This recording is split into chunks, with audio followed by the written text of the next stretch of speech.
Al-Muslimun TV.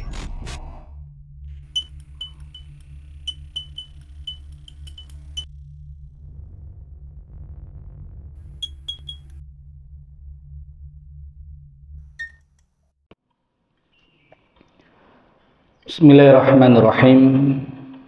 Assalamualaikum warahmatullahi wabarakatuh. Alhamdulillahi rabbil alamin. Wassalatu wassalamu ala asyrafil anbiya'i wal mursalin Muhammadin wa ala alihi wa ashabihi ajma'in, amma ba'd.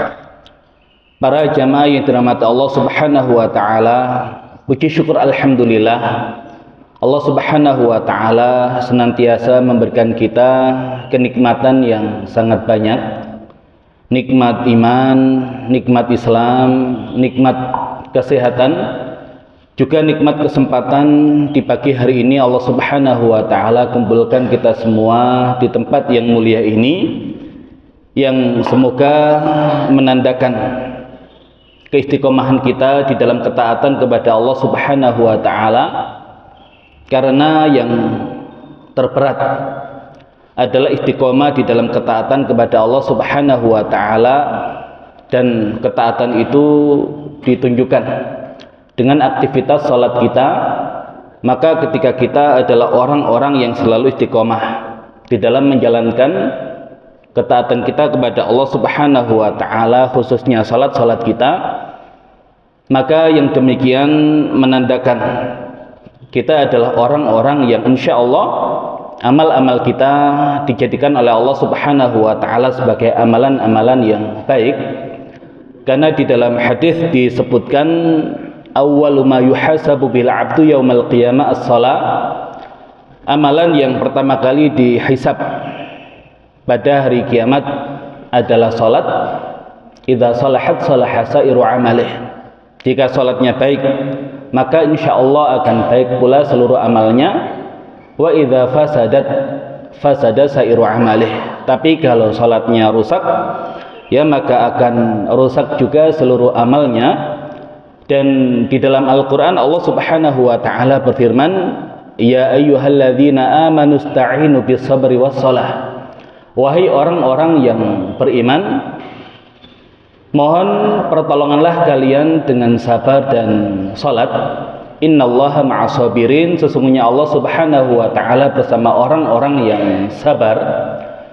Dan ahli tafsir menjelaskan bahwasanya kesabaran yang paling berat adalah kesabaran di dalam ketaatan kepada Allah subhanahu wa ta'ala. Karena ada kesabaran atas musibah yang menimpa, ada kesabaran untuk tidak bermaksiat kepada Allah, tapi kesabaran yang paling berat adalah kesabaran di dalam istiqomah, di dalam ketaatan kepada Allah. Dan yang demikian ditunjukkan dengan aktivitas salat kita. Makanya ista'inu bis sabri was salah, dimunculkan setelah sabar adalah salat. Dan yang demikian adalah zikrul khas ba'da zikril 'am, menyebutkan amalan secara khusus setelah disebutkan secara umum. Dan hasilnya apa? Sesungguhnya Allah subhanahu wa ta'ala bersama orang-orang yang sabar. Dan siapapun yang dibersamai oleh Allah subhanahu wa ta'ala, maka Allah subhanahu wa ta'ala akan berikan kebaikan. Dan siapapun yang dibersamai oleh Allah subhanahu wa ta'ala, akan Allah subhanahu wa ta'ala berikan kemenangan. Walaupun terkadang kemenangan itu Allah subhanahu wa ta'ala wujudkan dalam bentuk yang lain, maka Allah subhanahu wa ta'ala munculkan setelah ayat itu, wala taqulu liman yuqtalu fi sabilillahi amwat. Dan janganlah kalian mengatakan terhadap orang-orang yang terbunuh di jalan Allah, mereka adalah orang-orang yang mati, bal ahya. Bahkan mereka adalah orang-orang yang hidup, walakin la tash'urun, akan tetapi kalian tidak merasakan itu. Nah, maka ini versi kemenangan yang lain, ya, karena orang yang berjihad di jalan Allah subhanahu wa ta'ala, Allah berikan satu di antara dua pilihan, ihdal husnayain, satu di antara dua kebaikan. Yang pertama mendapatkan kemenangan dengan berhasil mengalahkan musuh, atau pilihan yang lain adalah gugur di jalan Allah Subhanahu wa taala. Apapun yang Allah berikan, maka hakikatnya yang demikian adalah kemenangan. Ya, maka kalau kemudian kita mengkaji surat Al-Buruj, ya, kita dapati kisah Ashabul Ukhdud, di mana mereka membuat parit yang di dalamnya orang-orang beriman dibakar habis. Namun ternyata Allah Subhanahu wa taala ketika menggambarkan tentang orang-orang yang beriman ini, di penghujung pembahasan itu Allah sebutkan dzalikal fauzul kabir. Yang demikian adalah kemenangan yang besar. Maka orang-orang yang dibersamai oleh Allah Subhanahu wa taala pasti akan Allah Subhanahu wa taala berikan kemenangan, walaupun terkadang dengan bentuk yang berbeda-beda. Maka bisa jadi hari ini kita dapati saudara-saudara kita yang ada di Gaza, di Palestina sana, ya, mereka gugur di jalan Allah Subhanahu wa taala. Ya, maka hakikatnya yang demikian adalah satu di antara bentuk kemenangan yang Allah Subhanahu wa taala berikan kepada para kekasihnya. Dan kalau kemudian hari ini kita ditanya tentang saudara-saudara kita yang beriman yang ada di sana, adakah yang meninggal? Maka jelas tadi Allah katakan, ya, jangan pernah mengatakan orang-orang yang terbunuh di jalan Allah mereka adalah orang-orang yang mati, bal ahya, bahkan mereka itu adalah orang-orang yang hidup dalam arti yang sesungguhnya. Maka ketika kita belum Allah Subhanahu wa taala anugerahkan yang demikian, minimal ketika Allah Subhanahu wa taala dudukan kita di tempat yang mulia ini sebagai satu bentuk ketaatan kepada Allah Subhanahu wa taala, maka yang demikian insya Allah menjadi pertanda kebaikan, dan siapapun yang dibersamai oleh Allah Subhanahu wa taala akan Allah berikan kebaikan dalam hidupnya. Salawat serta salam semoga tetap terlimpah curahkan kepada junjungan kita Nabi besar Nabi Muhammad sallallahu alaihi wasallam, juga kepada keluarga beliau, para sahabat beliau, dan seluruh umat beliau. Baik para jamaah yang dirahmati Allah Subhanahu wa taala, insyaallah kita melanjutkan kajian tentang inspirasi pendidikan dari kisah-kisah Al-Qur'an, masih mengambil inspirasi dari kisah Nabi Adam alaihissalam, Abul Bashar, bapak dari seluruh manusia. Dan tema kita di pagi hari ini adalah tentang Nabi Adam dan ujian makanan. Dan insya Allah yang demikian sangat kita butuhkan, ya, khususnya di zaman kita hari ini, di mana perkataan yang batil, ya, seolah-olah menjadi satu kebenaran. Ya, di hari ini banyak orang yang kemudian mengatakan mencari yang haram saja susah, apalagi yang halal. Dan ucapan yang demikian adalah ucapan yang benar-benar menjadikan syaitan itu sangat bahagia, menjadikan syaitan itu sangat senang, ya, karena memang disinilah syaitan mencoba untuk menggelincirkan manusia. Dan yang demikian ternyata sudah dimulai dari ayah kita semua, yaitu Nabi Adam alaihissalam. Ketika Allah Subhanahu wa taala menciptakan Nabi Adam, ya, sebagaimana yang kita sampaikan di tema kepemimpinan, Allah Subhanahu wa taala sudah mengatakan kepada para malaikat akan menjadikan makhluk ini menjadi khalifah di muka bumi. Ya, sebagaimana firman Allah Subhanahu wa taala, wa idz qala rabbuka lil malaikati inni ja'ilun fil ardi khalifah. Dan ingatlah ketika Rabbmu berkata kepada para malaikat, sesungguhnya aku akan menjadikan di muka bumi khalifah, seorang khalifah.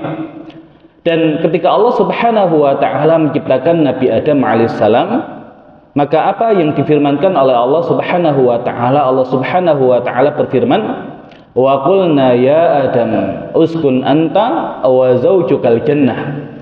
Dan kami katakan, wahai Adam, tinggallah kamu dan pasanganmu di surga.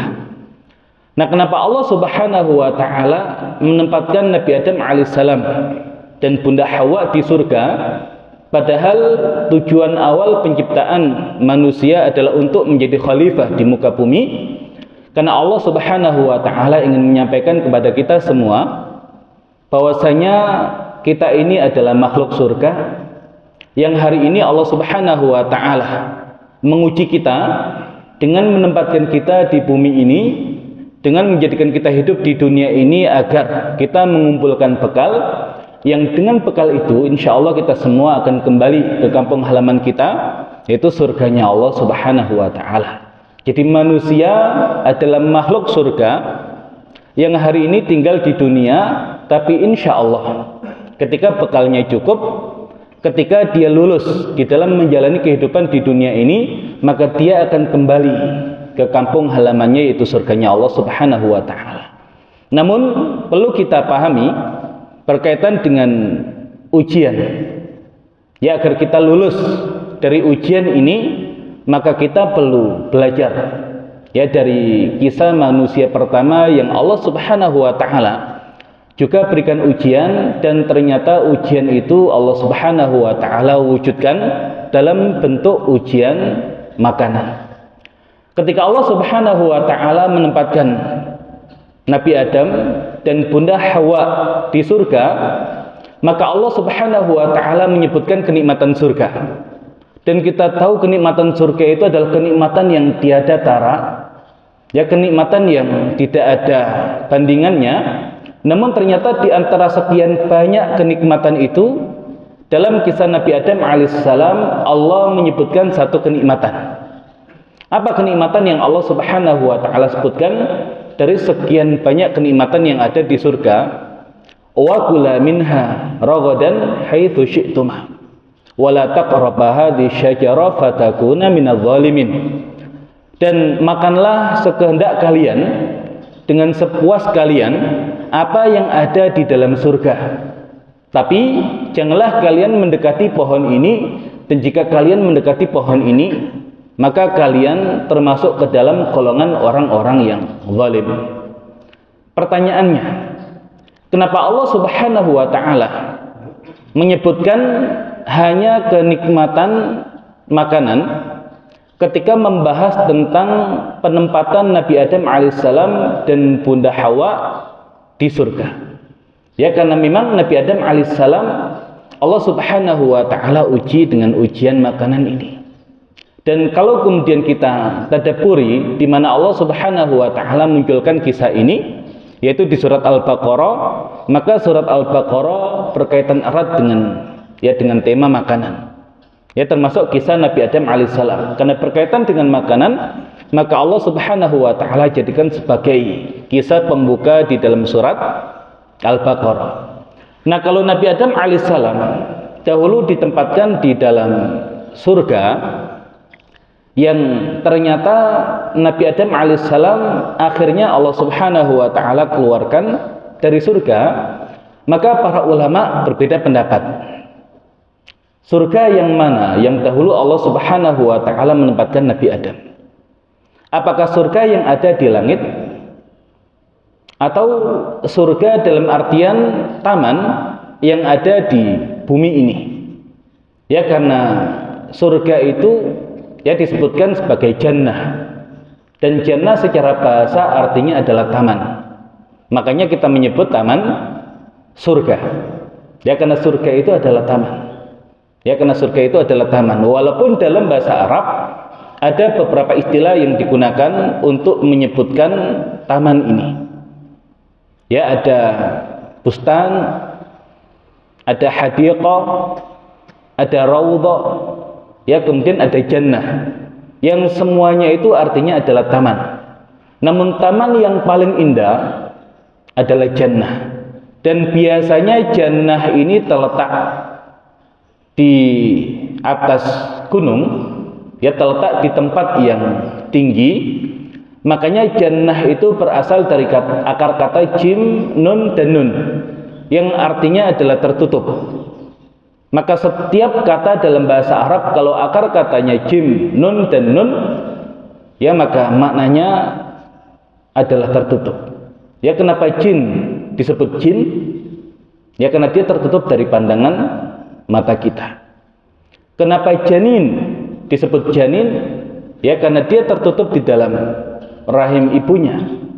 Ya, kenapa janan perasaan ya disebut dengan janan, karena perasaan seseorang tertutup dan kita tidak tahu apa yang ada di dalam hati seseorang. Ya termasuk kata junun, gila. Ya kenapa? Gila itu disebut junun? Ya karena akalnya tertutup. Dan termasuk jannah. Kenapa disebut dengan jannah? Karena saking rindangnya pepohonan yang ada di sana, maka seolah-olah mereka yang berada di dalam jannah itu tertutup dari pandangan orang-orang yang ada di luar dan tertutup dari sengatan matahari yang menyengat. Nah sehingga Nabi Adam alaihissalam dahulu ditempatkan di jannah ini. Nah mereka yang berpendapat Nabi Adam alaihissalam itu ditempatkan di Jannatul Ard, di taman yang ada di muka bumi. Ya maka berpendapat ya karena Nabi Adam itu memang sejak awal diciptakan untuk menjadi khalifah di muka bumi, maka jannahnya pun ya adalah jannah yang ada di bumi, yaitu di tempat yang tinggi. Kemudian Allah Subhanahu wa taala turunkan dan keluarkan ya dari taman tersebut. Namun insya Allah pendapat yang rajih, ya pendapat yang rajih, Nabi Adam alaihissalam ditempatkan di surga yang ada di langit. Ya, namun kenapa Nabi Adam alaihissalam Allah Subhanahu wa taala turunkan ya di muka bumi? Tadi sebagaimana kita sampaikan agar kita anak turun Nabi Adam tahu ya kita ini adalah makhluk surga, bukan makhluk asli bumi. Yang nanti insya Allah akan kembali ke surga.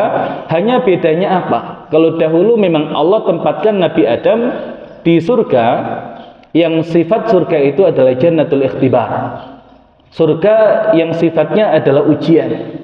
Dan ternyata Nabi Adam ketika diuji berkaitan dengan makanan, ternyata lewat jalan inilah syaitan atau iblis menggelincirkan Nabi Adam ya sehingga akhirnya Nabi Adam alaihissalam dikeluarkan oleh Allah Subhanahu wa taala dari surga ini dan harus menjalani kehidupan yang berat ya di muka bumi ini. Nah, sehingga ketika kita dapati Nabi Adam alaihissalam yang sudah tinggal di surga gara-gara memakan buah dari pohon yang Allah Subhanahu wa taala larang untuk didekati, ya artinya memakan sesuatu yang Allah haramkan, akhirnya Allah Subhanahu wa taala keluarkan dari surga.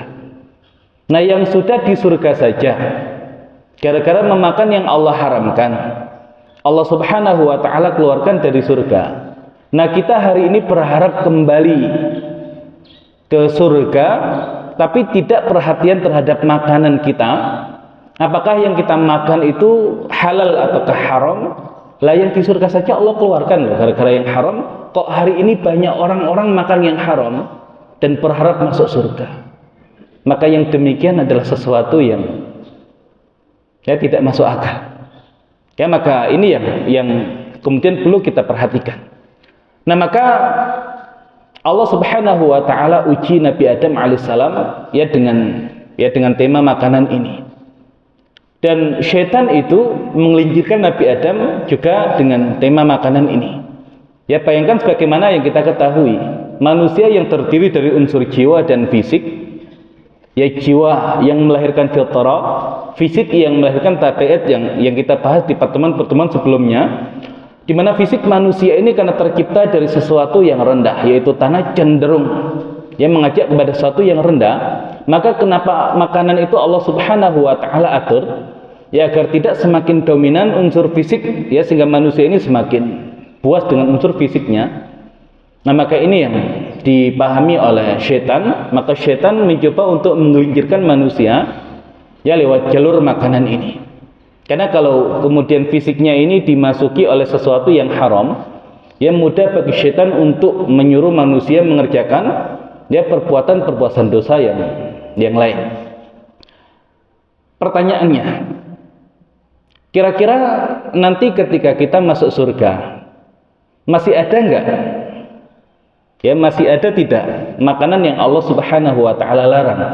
Jangan-jangan kita nanti tergelincir lagi. Ya tenang saja. Ya asal kita kemudian sudah lulus di dunia ini dan nanti masuk surga insyaallah, ya sudah tidak ada lagi yang demikian. Ya kan Allah Subhanahu wa taala menegaskan di dalam Al-Qur'an, Lahum ma yasha'una fiha waladaina mazid. Bagi penduduk surga itu apa yang mereka inginkan di dalamnya, waladaina mazid, dan kami akan berikan lebih dari sekedar apa yang mereka inginkan. Nah, intinya ini hanya pelajaran ya, di mana dahulu ayah kita semua Nabi Adam diuji oleh Allah Subhanahu wa taala. Nah, kira-kira Nabi Adam ini tahu tidak yang demikian itu diharamkan oleh Allah Subhanahu wa taala? Ya, Nabi Adam itu punya tidak ilmu tentang halal dan haram. Kira-kira Nabi Adam punya nggak ilmu tentang yang halal dan yang haram? Yang Allah sebelum membahas pembahasan ini sudah mengatakan wa 'allama Adamal asma'a kullaha. Dan kami ajarkan kepada Adam nama-nama semuanya. Allah ajarkan berbagai macam ilmu kepada Nabi Adam. Lah termasuk ketika Allah mengatakan wala taqraba hadhihi syajarah. Jangan dekati pohon ini. Artinya Nabi Adam tahu yang demikian itu haram. Ya, Nabi Adam tahu yang demikian itu haram. Tapi kenapa kemudian Nabi Adam masih memakan sesuatu yang Allah Subhanahu wa taala haramkan? Ya, karena terperdaya oleh bujuk rayu setan, oleh bujuk rayu iblis. Dan Nabi Adam lupa akan janjinya kepada Allah Subhanahu wa taala. Maka Allah Subhanahu wa taala menjelaskan di surat Thaha, wa laqad ahidna ila Adam fanasiya wa lam najid lahu azma. Dan sungguh kami telah membuat perjanjian dengan Adam, tapi dia lupa, dan kami tidak dapati dia punya azam yang kuat dalam hal itu. Jadi sebab tergelincirnya Nabi Adam adalah lupa, dan Nabi Adam punya ilmu tentang halal dan haram. Maka kalau hari ini ya kita ini banyak lupanya dan tidak punya ilmu tentang yang halal dan yang haram, maka potensi digelincirkan oleh syaitan itu sangat besar. Ya, maka bersyukur di Masjid Al-Muslimun ini kalau tidak salah ada kajian tentang fikih muamalah. Ya, minimal dengan yang demikian itu menjadi benteng bagi kita untuk tidak tergelincir ya kepada hal-hal yang diharamkan oleh Allah Subhanahu wa taala. Karena kalau kemudian kita tidak punya ilmu terhadap yang demikian, maka sangat mudah bagi syaitan untuk menggelincirkan manusia. Ya, dan bahkan syubhat-syubhat yang dimunculkan oleh syaitan, oleh iblis, ya begitu menggoda. Ya, maka kenapa Nabi Adam sampai tergelincir dan lupa janjinya kepada Allah? Ya, karena dikatakan dalam Al-Quran, wa qasamahuma inni lakuma laminan nasihin. Dan iblis mengatakan kepada keduanya, sesungguhnya aku ini adalah seorang yang memberikan nasihat kepada kalian. Jadi dia bersumpah dengan nama Allah Subhanahu wa taala, ya kalau dia ingin kebaikan untuk Nabi Adam dan Bunda Hawa, ya dengan mengatakan sebagai seorang yang memberikan nasihat. Ya, maka hati-hati dengan ucapan-ucapan yang zahirnya itu manis. Ya, zahirnya itu seakan kebenaran, tapi itu adalah kalimat yang muncul dari syaitan. Ya, muncul dari syaitan. Dan apa kata syaitan itu? Hal adulluka ala syajaratil khuldi wa mulki la yabla. Apakah mau ya kamu aku tunjukkan kepada pohon kekekalan dan kerajaan yang tidak akan pernah sirna? Maka syajaratul khuld, pohon khuldi itu adalah nama yang diberikan oleh syaitan, oleh iblis. Pertanyaannya, benar enggak pohon tersebut namanya pohon khuldi dan buah yang dimakan oleh Nabi Adam namanya buah khuldi? Kan iblis mengatakan, ya tidaklah Allah melarang kalian untuk mendekati pohon itu kecuali kalau nanti kalian lakukan itu, ya kalian ya akan menjadi malaikat atau menjadi seorang yang kekal di dalamnya. Jadi iblis itu membisikkan kepada Adam dan Hawa, kalau makan dari pohon tersebut maka akan jadi kekal atau jadi malaikat. Dan di sini kadang manusia itu terkecoh. Ya, untuk apa Nabi Adam dan Bunda Hawa menjadi malaikat? Mana yang lebih mulia? Manusia atau malaikat?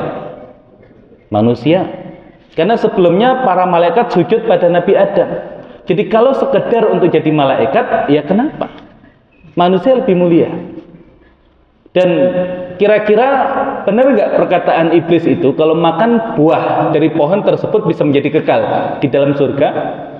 Seandainya memang benar, kan cukup bagi iblis makan buah itu, dia nggak akan dikeluarkan dari surga, kan kekal. Tapi buktinya iblis Allah keluarkan.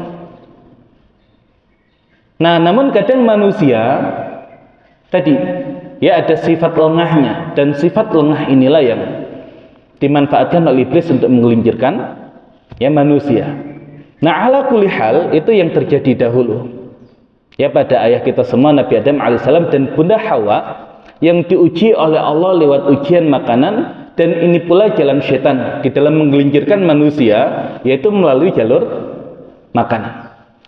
Baik, kalau kemudian kita lihat hari ini, kita yang sudah ada di dunia ini, ya kita yang sudah tinggal di bumi ini, apakah yang demikian ini masih berlaku ujian makanan ini bagi kita?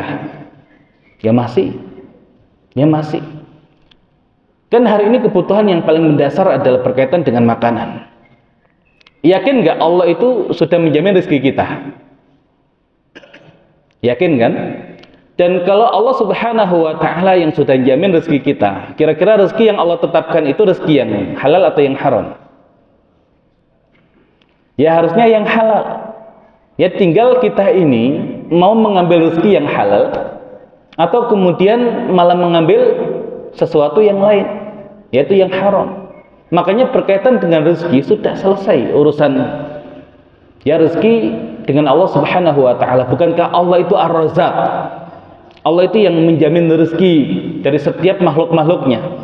Dan bahkan ketika Nabi Musa ditanya oleh Fir'aun tentang Allah, qala fama rabbukum ya Musa? Siapa Rabb kalian wahai Musa? Maka jawaban Nabi Musa, qala rabbuna alladzi a'ta kulla syai'in khalqahu tsumma hada. Rabb kami adalah yang memberikan segala sesuatu kepada ciptaannya, kemudian memberikan petunjuk. Dan ulama mengatakan ada 3 kenikmatan yang disebutkan oleh Nabi Musa untuk menjelaskan tentang Rabb-nya. Yang pertama adalah nikmatul ijad, nikmat pengadaan, ya nikmat penciptaan. Yang kedua adalah nikmatul imdad, nikmat curahan pemberian. Dan yang ketiga adalah nikmatul hidayah wal irsyad, nikmat petunjuk dan bimbingan. Dan lihat bagaimana Nabi Musa mengurutkan. Ya, Nabi Musa mengurutkan. Rabbunalladzi a'ta kulla syai'in khalqahu. Yang memberikan segala kebutuhan khalqahu kepada makhluk-makhluknya. Jadi seolah sebelum makhluk-makhluk itu Allah ciptakan, untuk rezekinya sudah Allah tetapkan. Ya sudah Allah tetapkan, karena secara urutan harusnya diciptakan dulu, dijamin rezekinya, baru Allah berikan petunjuk dan bimbingan. Tapi oleh Nabi Musa yang sangat memahami tentang Allah Ar-Razzaq, ya Allah Ar-Rabb berkaitan dengan rezeki didahulukan bahkan sebelum manusia dan makhluk-makhluk yang lain diciptakan. Maka urusan rezeki itu nggak usah khawatir. Hari ini kita itu ingin menyaingi Allah, ya berkaitan dengan masalah rezeki. Ya sehingga kalau kemudian muncul gerakan pemboikotan, lah itu gimana yang kerja di sana? Mereka punya keluarga, ya terus dari mana kemudian mereka makan? Ya mereka mencukupi kebutuhannya. Lah seolah mereka itu ingin mengambil alih ya tugas Allah di dalam menjamin rezeki bagi makhluk-makhluknya. Ya tinggal sebetulnya mau tidak kemudian kita meninggalkan sesuatu karena Allah. Kan jelas janjinya. Ya siapa yang meninggalkan sesuatu karena Allah, maka akan Allah Subhanahu wa ta'ala ganti dengan sesuatu yang lebih baik. Ada nggak orang-orang yang kemudian hari ini meninggalkan sesuatu karena Allah kemudian kelaparan? Ya harusnya nggak ada. Ya harusnya tidak ada. Dan kira-kira kalau kemudian hari ini gerakan pemboikotan itu dilanjutkan, ada efeknya nggak? Ada efeknya nggak? Ya, dan termasuk tadi, ya kalimat-kalimat yang demikian terlihat baik, tapi justru kalimat-kalimat yang demikian itu menafikan keimanan. Ya kalimat-kalimat yang baik, tapi tujuannya adalah untuk keburukan. Ya kemarin di Masjid Ar-Rahmah, ya karena saya kalau Sabtu pekan 1 dan 3 ada kajian di sana. Nah, kita mengkaji tentang qawaid Qur'aniyah, kaidah-kaidah Al-Qur'an. Ya, dan kemarin yang kita kaji adalah ya kaidah dari firman Allah Subhanahu wa taala, "Wa ma atakumur rasulu fakhudhuh, wa ma nahakum anhu fantahu." Dan apa yang didatangkan oleh Rasul untuk kalian, ambil. Dan apa yang dilarang Rasul terhadap kalian, tinggalkan. Dan ternyata Allah Subhanahu wa taala munculkan ayat itu di surat Al-Hasyr. Antum tahu surat Al-Hasyr berbicara tentang apa? Ya, surat Al-Hasyr disebut oleh sahabat Abdullah bin Abbas dengan suratu Bani Nadir. Surat Yahudi Bani Nadir. Ya, di mana Allah Subhanahu wa taala menjelaskan kepada kita cara mengalahkan orang-orang Yahudi. Jadi kalau ingin tahu bagaimana cara mengalahkan Yahudi, ya tadabburi surat Al-Hasyr. Ya tadabburi surat Al-Hasyr. Nah, di surat Al-Hasyr itu Allah menjelaskan tentang yang dilakukan oleh Nabi dengan para sahabat ketika mengepung orang-orang Yahudi yang takut mati dengan benteng-bentengnya itu. Apa yang dilakukan oleh Nabi? Nabi memerintahkan para sahabat untuk menebang korma-korma milik Yahudi yang berada di luar benteng. Dan apa kata orang Yahudi? Ya, jadi mereka yang biasa membuat kerusakan di muka bumi ini, giliran ya aset mereka tadi ditebang oleh Rasul dan para sahabat, ya mereka mengatakan, wahai Muhammad, ya bukankah kamu itu diutus untuk membuat perbaikan di muka bumi?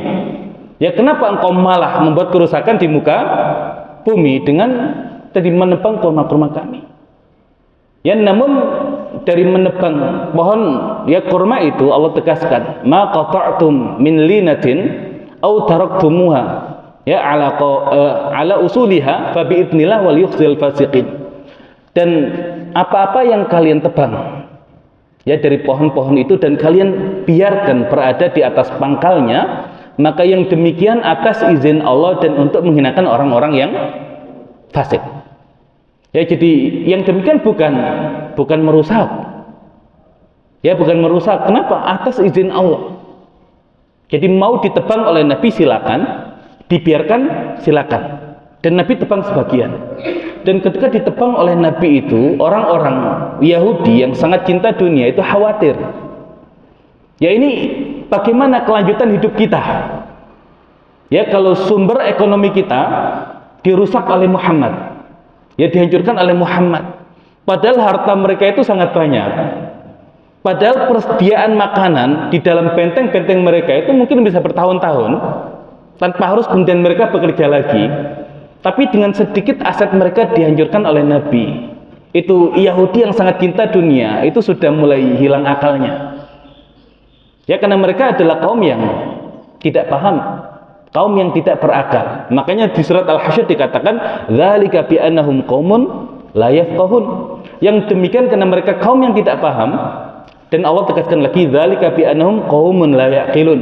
Yang demikian adalah karena mereka kaum yang tidak berakal. Namanya kaum tidak berakal, ya dirusak sedikit asetnya itu sudah kebingungan dan ujung-ujungnya nyerah. Jadi nyerahnya Yahudi itu bukan karena para sahabat itu ya berhasil menembus benteng mereka. Ya karena mereka nyerah sendiri gara-gara ya sumber-sumber ekonomi mereka dihancurkan oleh Nabi. Dan saking masyhurnya yang demikian, ketika nanti orang-orang Taif yang juga punya benteng dikepung oleh kaum muslimin, yang Nabi menerapkan strategi yang sama. Jadi kebun-kebunnya orang Taif itu dihancurkan, dibakar oleh Nabi dengan para sahabat. Tapi kata orang-orang Taif yang orang Arab ini, ya wahai Muhammad, tidak perlu kalian itu hancurkan kebun-kebun kami. Kami tidak seperti Yahudi. Kalau Yahudi bisa dibegitukan, tapi kalau kami nggak bisa. Jadi biarkan saja kebun-kebun itu. Nanti kalau kamu yang menang, silakan diambil kebun itu. Tapi kalau kami yang menang, sudah biarkan itu milik kami. Jadi jangan pernah kemudian remehkan boikotan itu. Ya mungkin kalau secara logika kita nggak mungkin mereka runtuh gara-gara itu.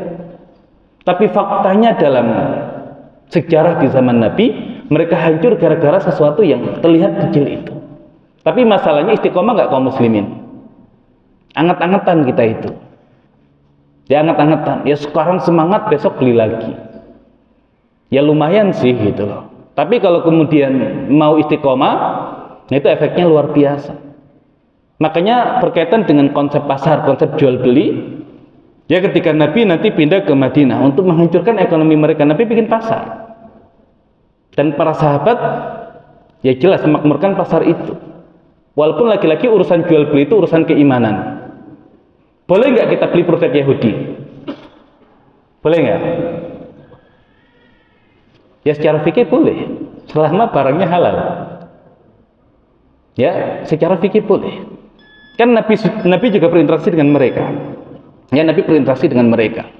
Nah, namun kalau secara keimanan, kalau ada pilihan produk muslim, ngapain beli produk Yahudi? Tahu kisah muslimah yang dikerjai oleh Yahudi pembuat emas itu, penjual emas.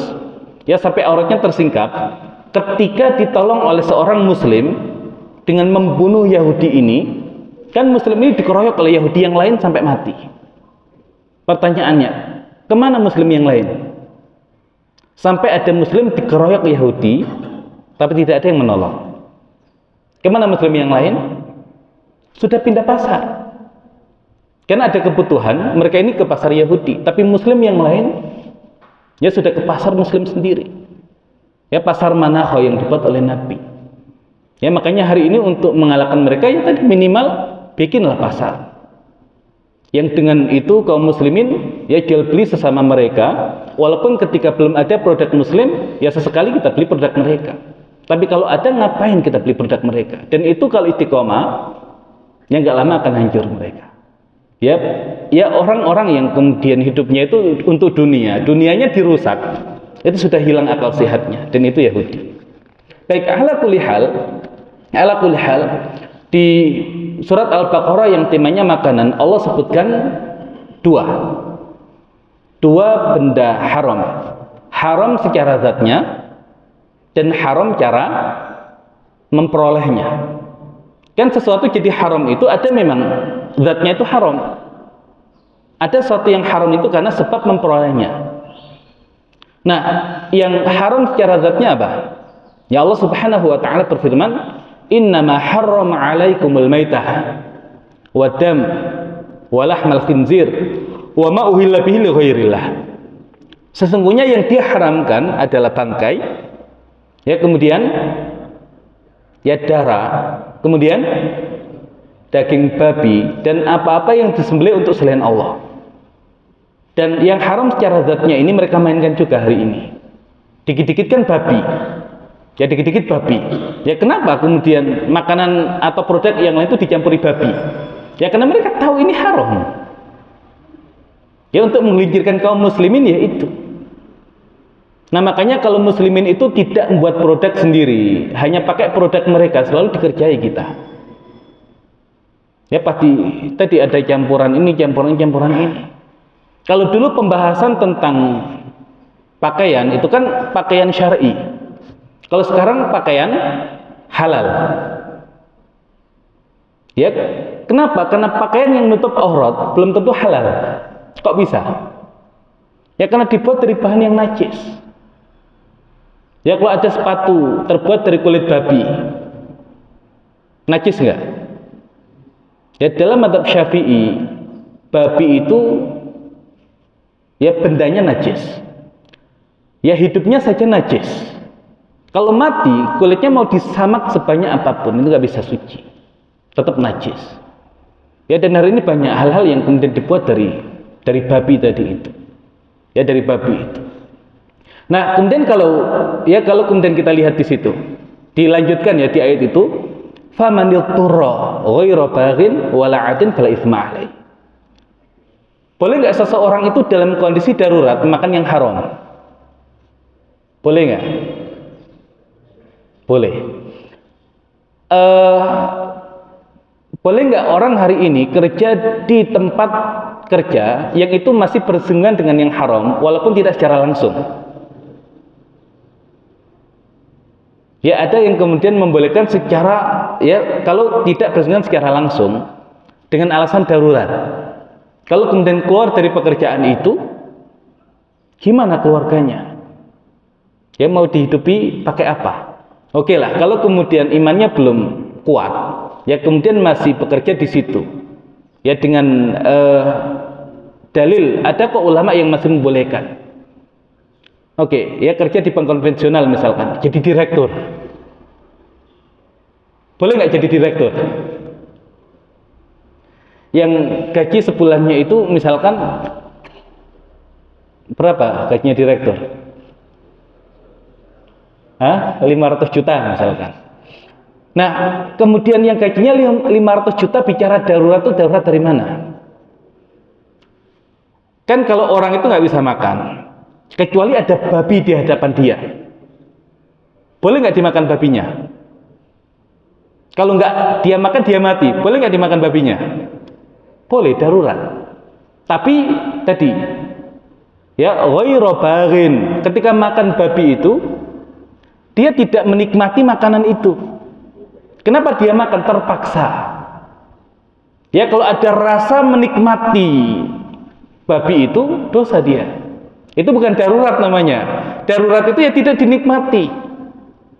Makanya ketika makan yang haram itu ghairu baghin, bukan semakin menikmati. Ya mumpung bisa makan babi, jarang-jarang bisa makan babi, lah itu bukan darurat. Yang ada kemudian dia nggak mau makan babi, tapi terpaksa makan babi. Juga wala adin, tidak melampaui batas. Ya sekedar dimakan agar bisa hidup, bukan sekali-kali makan babi, ya makanlah sampai kenyang. Nah itu berarti dia melanggar. Makanya kalau makan sesuatu karena sebab darurat, dua hal yang perlu diperhatikan. Ghairu baghin wala adin.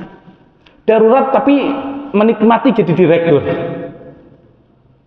Darurat tapi kemudian yang diambil dari gajinya bukan sekedar mencukupi kebutuhan pokoknya, tapi bahkan lebih-lebih untuk satu yang lain. Lah itu bukan ghairu baghin wala adin, itu melanggar. Itu melanggar. Nah makanya pahami yang demikian itu. Nah itu haram secara zatnya. Kalau haram cara memperolehnya, kalau di surat Al-Baqarah dicontohkan adalah riba. Ya, dicontohkan adalah riba. Dan bahkan dikatakan alladzina ya'kuluna riba la yaqumuna illa kama yaqumul ladzi yatakhabbatu syaitanu minal mas. Dan orang-orang yang makan riba itu tidaklah dia berdiri seperti berdirinya orang yang kesurupan syaitan. Ulama menafsirkan berdiri seperti berdirinya orang kesurupan setan itu nanti di hari kiamat. Jadi dibangkitkan dalam keadaan sempoyongan kayak orang kesurupan. Tapi sebetulnya nggak harus nunggu hari kiamat. Lah hari ini orang asal berinteraksi dengan riba itu kayak orang kesurupan setan. Ya kalau orang kesurupan setan berarti namanya kesetanan, hilang sisi manusianya. Lah minjemi orang nggak tanggung-tanggung itu bunganya. Ya sudah begitu, yang nggak sanggup bayar, ya semua aset diambil, dirampas. Ya seolah-olah dia tidak punya rasa peri kemanusiaan, bodoh amat. Yang penting kita kaya. Mau dia nggak bisa makan, mau dia mati, yang penting kita kaya. Lah itu ekonomi yang dibangun di atas pondasi ribawi. Dan itu yang dilakukan oleh orang Yahudi di zaman dulu. Ngasih pinjaman. Ya ngasih pinjaman. Kalau nggak sanggup bayar, sita asetnya. Ya sita asetnya. Ya namun kita lihat ya orang-orang Arab itu nggak kenal riba mereka. Kok akhirnya orang Arab berinteraksi dengan riba gara-gara diajari Yahudi, niru Yahudi. Tapi lihat ribanya orang Arab. Orang Arab itu kalau ngasih pinjaman pakai bunga nggak?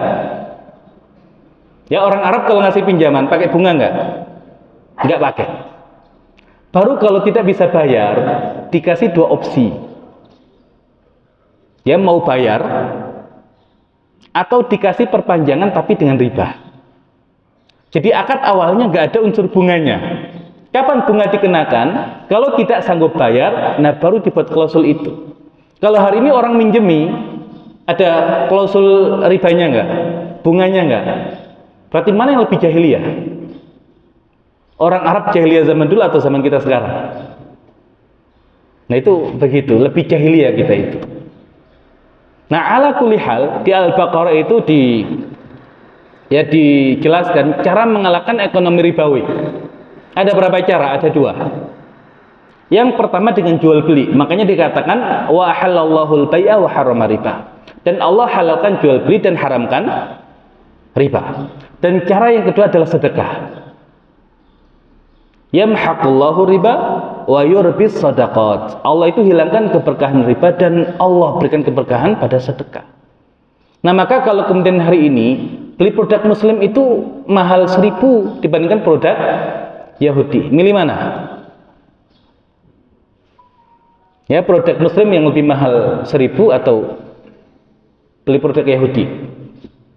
Lumayan lah kalau 1.000 kali sekian. Nah itu cara berpikir kita begitu. Ya coba kalau kemudian hari ini kenapa sih produk muslim itu mahal? Ya karena skala produksinya masih kecil. Kenapa masih kecil? Karena orang muslim sendiri sukanya beli ke Yahudi. Coba kalau kemudian dari yang kecil ini kemudian disupport, kemudian bisa ya bikin produk dengan skala yang besar, pasti lama-lama harganya juga akan murah. Maka kalau kemudian selisih hanya 1.000, 2.000, niatkan sedekah tadi itu. Niatkan sedekah. Ya asal kemudian kita niatkan sedekah, sudah. Nggak rugi kan? Beda 1.000 kita niatkan sedekah. Nggak bisa sedekah ke masjid, sedekah kepada sama muslim. Nggak ada ruginya orang beriman itu. Lah kalau kemudian itu diterapkan, ya nggak lama. Berapa sih jumlah orang Yahudi di dunia? Ya nggak banyak. Kalau mereka, ya orang Yahudi sendiri yang beli produk mereka, ya nggak banyak. Ya konsumen dari Yahudi, yang banyak kan konsumen dari kita. Lah kalau kemudian kita beralih ke produsen kita sendiri, ya nggak akan tumbuh mereka. Ya tapi apakah mereka biarkan itu? Ya tidak. Makanya banyak buzzer yang kemudian ya disebarkan itu ngembosi kaum muslimin.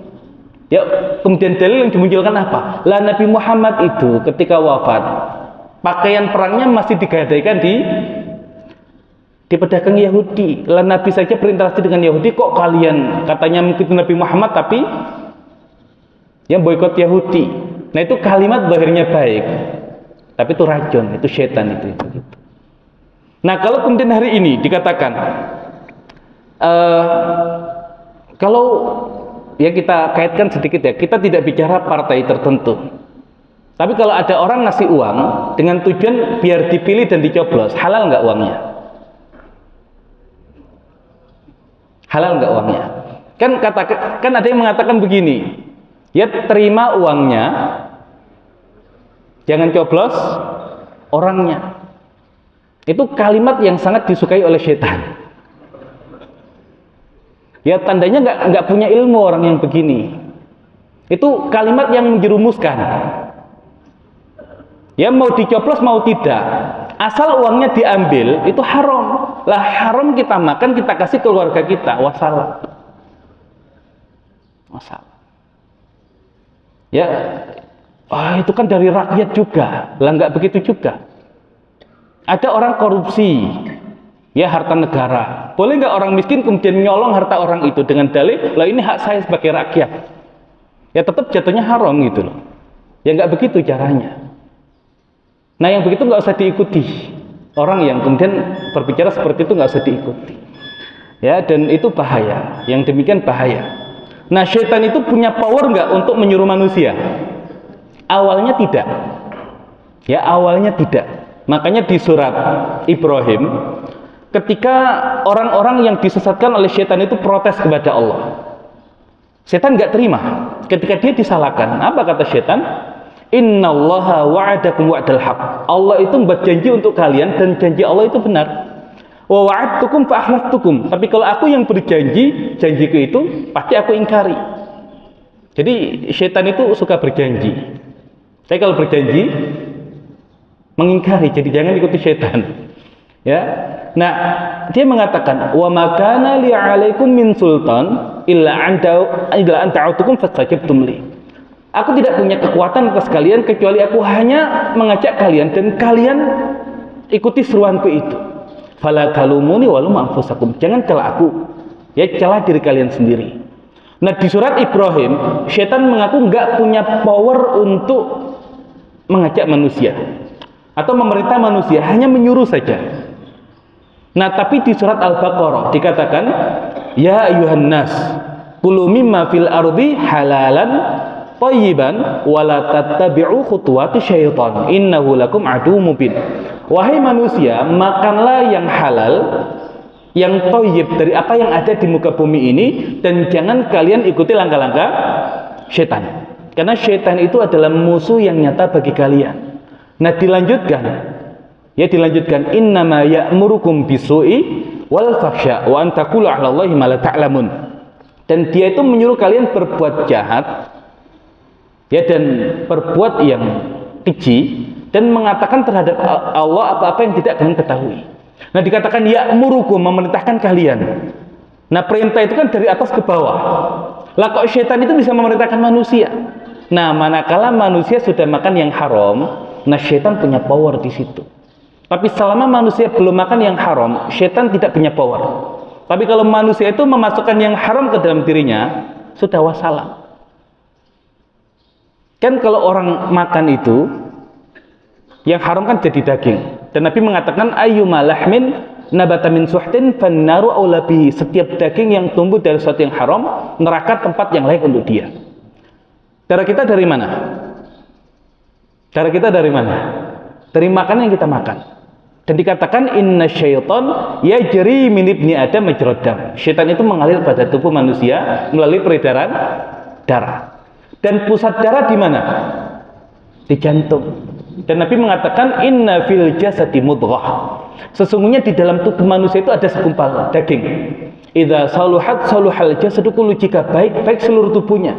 Wa idza fasadat fasadal jasadu kullu, jika rusak seluruh tubuhnya. Apa itu? Ala wahyal qalb, itu adalah jantung. Makanya orang itu kalau sudah makan yang haram sudah wassalam. Tahu penyihir? Ya, yang dibayar oleh Fir'aun untuk melawan Nabi Musa. Kan diiming-imingi oleh Fir'aun, kalau berhasil mengalahkan Musa akan diberikan kedudukan yang tinggi. Sudah dikasih belum oleh Fir'aun? Belum. Ya, berarti kan belum ada yang haram yang masuk kepada mereka. Padahal penyihir loh. Tapi karena belum ada sesuatu yang haram yang masuk ke mereka, ketika melawan Nabi Musa dan mereka tahu ini bukan sihir tapi ini mukjizat, mereka beriman. Tapi orang-orang yang kemudian dekat dengan Fir'aun, sekeliling Fir'aun itu yang sudah dikasih makan haram oleh Fir'aun, nah itu jilatnya luar biasa, kayak Qarun, kayak Haman, kayak yang lain-lain. Nah, makanya ya bersyukur kita, ya, tidak makan yang haram. Minimal syaitan nggak bisa punya power lebih berkaitan dengan, ya, kita dikelincirkan pada hal-hal yang dilarang oleh Allah. Nah, makanya dikatakan ad-du'a mukhul ibadah. Doa itu intisari ibadah. Dan doa saja tidak diterima gara-gara yang haram, maka jangan berharap ibadah yang lain Allah terima gara-gara yang haram. Jadi intinya Nabi Adam dikeluarkan dari surga gara-gara yang haram. Maka kalau kita ingin kembali ke surga, berarti kita harus hindari yang haram. Nabi Adam itu punya ilmu tapi lupa, dikelincirkan oleh setan. Lah kita itu tidak punya ilmu, sering lupa. Ya, makanya dipelajari yang benar. Ya, fikir tentang halal yang haram. Karena setan masuk di situ.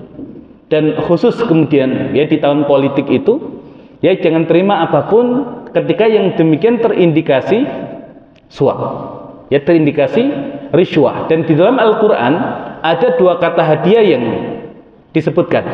Dan dua kali kata hadiah disebutkan dalam Al-Qur'an, dua-duanya maksudnya adalah suap. Adalah riswah. Jadi kalau hari ini kemudian dikasih, enggak, ini bukan, ya bukan suap ini, ya ini cuman ngasih kok gitu loh. Lah kalau kemudian dulu ya sebelum musim pemilihan kok nggak pernah ngasih, tiba-tiba ngasih, yakin itu murni ngasih. Ya, maka pemberian pun ada indikasi ini pemberian murni atau suap. Lah kalau kemudian nggak apa-apa lah saya ambil, yang penting nggak saya coblos, sama saja. Ya sama saja. Jadi jangan pernah terima itu. Ya, jangan pernah terima itu. Dan kalau kemudian kita bisa hindari yang demikian, insya Allah terjaga dari bujuk rayu setan. Ala kulli hal, Ya ala kulli hal, ya cara setan menggelincirkan manusia adalah lewat makanan yang haram. Dan kalau kemudian kita bisa terbebas dari yang demikian, insya Allah ya kita selamat di dunia dan juga akan selamat di akhirat dengan kembali ke kampung halaman kita, itu surganya Allah Subhanahu wa taala. Baik, demikian barangkali yang bisa disampaikan berkaitan dengan inspirasi pendidikan dari kisah-kisah Al-Qur'an, yang dalam hal ini adalah kisah Nabi Adam berkaitan dengan ujian makanan. Baik, bagi para jamaah yang ingin bertanya dipersilakan sebelum kita tutup. Silakan para jamaah.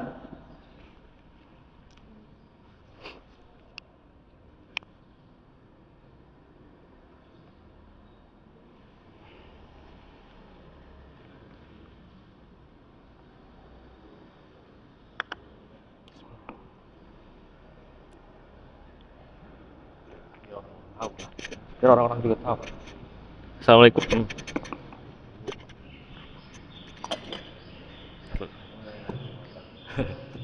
Ustaz, Baik, silakan. saya ada kenalan caleg gitu ya. Iya. Dia bilang begini, ya modal adalah 100 jutaan lah gitu ya, buat sedekah dia bilang. Saya juga tahu, saya juga bilang ke mereka kalau saya tuh pasti mereka juga bilangnya ya ambil aja barangnya, nggak usah pilih orangnya gitu ya, nggak bisa coblos orangnya. Ya saya udah tahu apa dia bilang kayak gitu. Jadi saya niatkan sedekah aja biar orang mengenal saya gitu. Tujuannya ke situ gitu. Iya. Apakah masih masuk riswah? Baik. Sudah itu aja. Kalau hari ini yang mental masyarakat kita, kalau nggak dikasih nggak nyoblos. Ya, kalau nggak dikasih nggak nyoblos. Boleh nggak kita ngasih? Biar dipilih, tapi niatnya baik. Ya, dalam artian kalau bukan orang-orang soleh yang ada di parlemen, negeri ini makin rusak. Tapi untuk mewakili rakyat duduk di parlemen, biar dipilih, ya mental rakyat kita tuh ngasih. Boleh nggak kita ngasih? Boleh nggak kita ngasih? Boleh. Boleh. Yaitu dibikin namanya membeli kebenaran. Ya, membeli kebenaran. Contohnya begini. Masuk ke perguruan tinggi. Nah, itu kalau kemudian sudah diterima, itu kan harus bayar. Kalau nggak bayar, dikasih ke yang lain. Atau kemudian daftar jadi pegawai negeri, sudah lulus, tapi diminta oleh oknum, kalau nggak bayar nggak diluluskan. Boleh nggak kita bayar? Kalau kemudian kita memang lulus, itu kan hak kita. Itu hak kita. Kalau kemudian kita bayar, itu namanya membeli kebenaran. Itu boleh. Ya, bagi kita yang kemudian mengeluarkan uang itu, kita nggak dosa. Tapi mereka yang mengambil, dosa. Jadi ada teman antum yang soleh nih.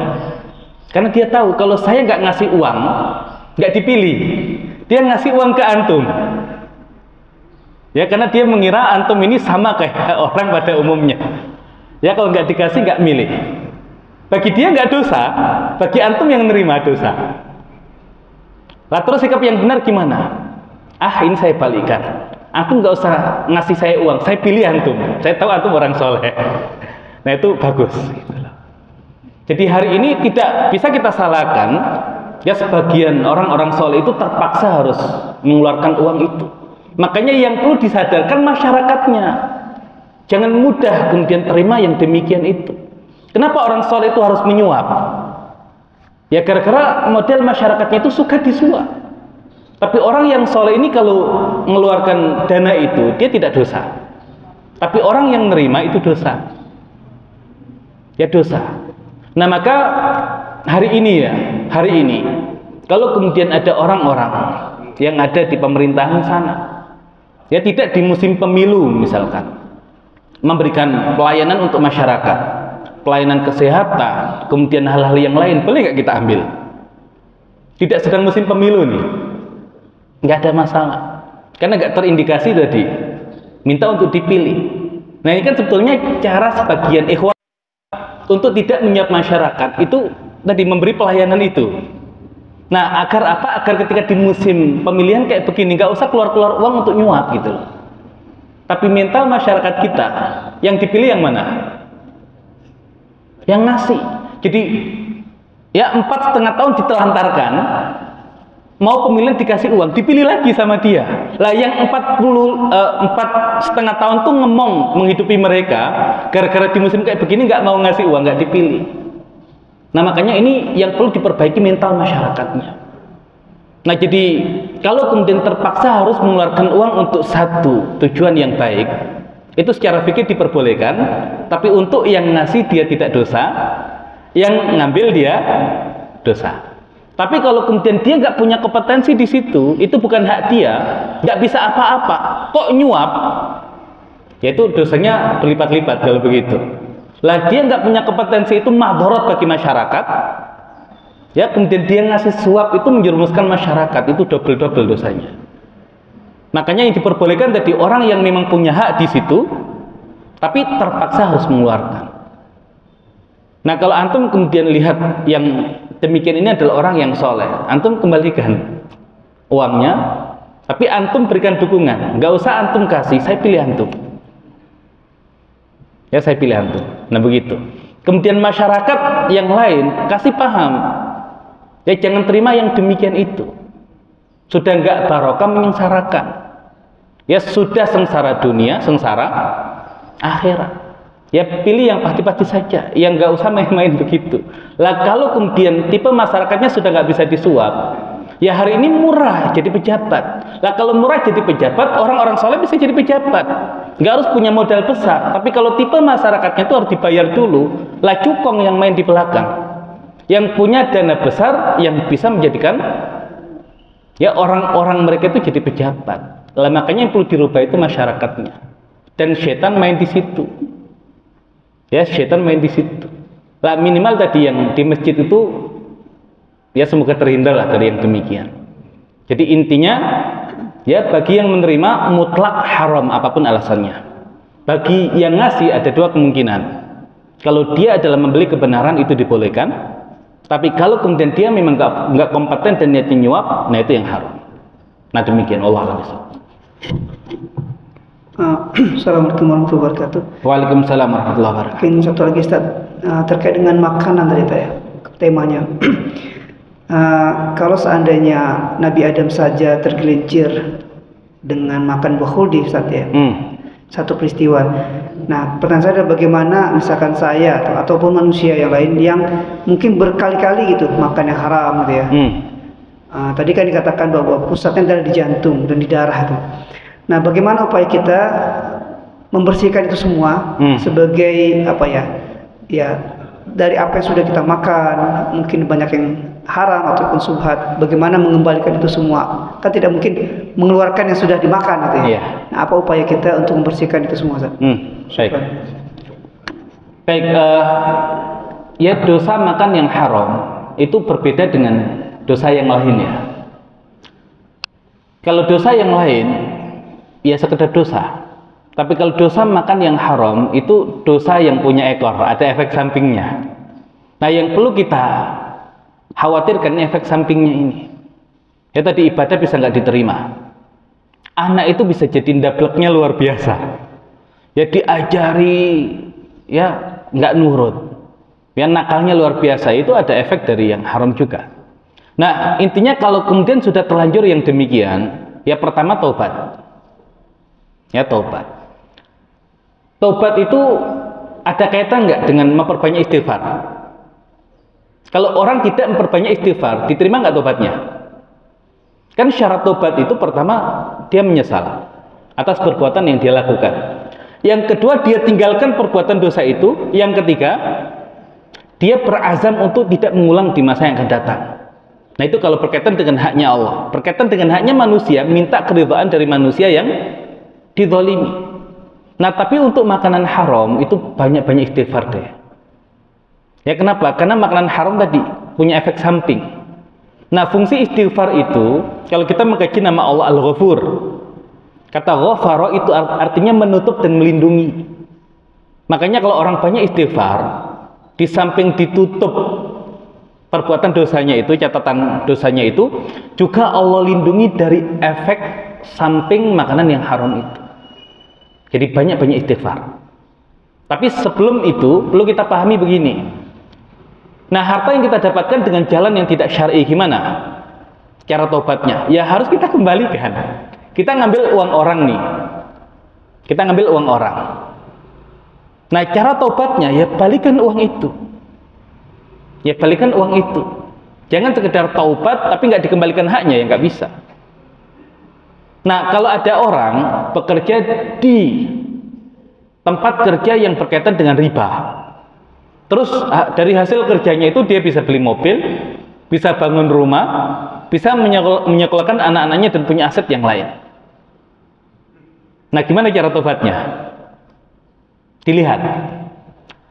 Kalau dia tidak tahu, ya kalau dia tidak tahu, perbuatan yang dia lakukan selama ini itu adalah riba, haram, dan ketika dia tahu, cukup dia tinggalkan, pekerjaannya selesai. Yang dia dapatkan sebelumnya itu hak dia, kan dia nggak tahu. Tapi kalau kemudian dia tahu itu haram, tapi dia terus lakukan, ya untuk tobatnya gimana? Semua yang dia peroleh dari yang haram itu harus dia kembalikan. Ya kalau kemudian hari ini kan gaji kan kita nggak tahu itu sumbernya dari mana kan? Ya tapi kita tahu ada orang yang dizalimi dari yang demikian itu. Lah caranya sudah, harta yang kita peroleh dari yang haram itu kita masukkan ke dana-dana sosial atau kemudian yang lain. Boleh nggak dikasih fakir miskin? Ya harta yang haram tadi dari gaji yang haram atau dari bunga bank atau yang lain-lain, boleh nggak dikasih fakir miskin? Ya sebagian mengatakan kalau bisa yang haram ini jangan kasih ke orang tapi masukkan ke hal-hal yang bersifat sosial, membangun jalan atau yang lain. Tapi Syekh Yusuf Al-Qaradawi mengatakan gak ada masalah, itu haram buat orangnya, tapi kalau dikasihkan fakir miskin hilang keharamannya. Ya hilang keharamannya. Jadi intinya ketika sudah terlanjur makan yang haram itu, tobati. Ya cara tobatnya tadi, ketika masih ada harta haram di rumah kita, keluarkan. Ya sampai kemudian bersih, dan yang sudah terlanjur kita makan, tadi istighfari itu. Ya istighfari itu. Dan kalau kemudian kita istighfari, semoga Allah Subhanahu wa taala jaga ya kita dari efek samping makanan yang haram itu. Makanya betapa bahaya makanan yang haram. Ya para sahabat itu kalau terlanjur makan makanan, kemudian merasa ini ada yang janggal nih dengan makanan ini, syubhat. Apa yang mereka lakukan? Mereka muntahkan. Makanya di fikih itu kan ada pembahasan, salah satu yang membatalkan puasa adalah muntah dengan sengaja. Lah kita kan masa ada sih orang muntah dengan sengaja? Ya karena saking takutnya itu. Kalau ada orang makan babi, tahu itu babi, apa reaksi dia? Kalau orang beriman pasti dia muntahkan. Kalau orang masalah dengan imannya sudah terlanjur. Nah seenak itu, padahal dia tahu itu haram. Nah itu kalau masih bisa dimuntahkan, dimuntahkan. Kalau sudah enggak ya sudah tadi, istighfari saja, semoga Allah ya jaga dari yang demikian tadi itu. Wallahu a'lam.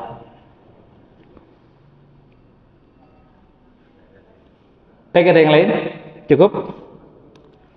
Baik ya, kita cukupkan kajian kita di pagi hari ini. Semoga Allah Subhanahu wa taala jaga kita dari memakan yang haram, dan semoga Allah Subhanahu wa taala masukkan kita semua ke dalam surganya hasil dari lulusnya kita untuk menghindarkan diri kita dan keluarga kita dari harta yang haram.